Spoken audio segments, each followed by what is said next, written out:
সন্ধ্যা তুলসী গাছে ধূপ দিত, আপনার ঠাকুরের প্রণাম করতো।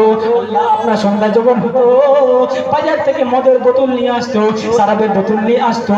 আপনার রাত যখন হতো, রাত যখন গভীর হয়ে যেত, আপনার ওই মাতাল আপনার শরাব পান করে চিৎকার করতো, স্লোগান করতো।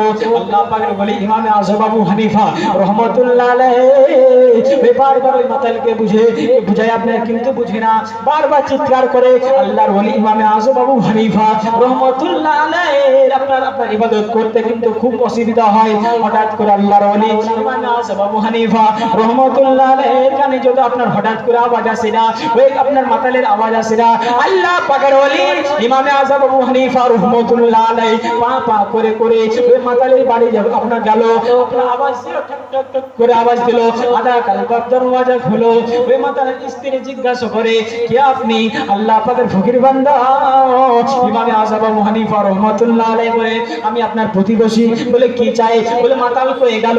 বলে মাতালকে আপনার মাতাল রাত্রে চিৎকার করতো, স্লোগান করতো। পাড়ার লোকেরা প্রশাসনকে খবর দিয়েছে, প্রশাসন এসে আপনার ওই মাতালকে তুলে নিয়ে আপনার জেলে বন্দি করে দিয়েছে। আল্লাহ পাকের ওলি ফকির বান্দা ইমামে আযম আবু হানিফা রহমাতুল্লাহ আলাইহি ওই আপনার মাতালের বাড়ি থেকে পা পা করে ওই বাদশার আপনার দরবারে আপনার রওনা দিল।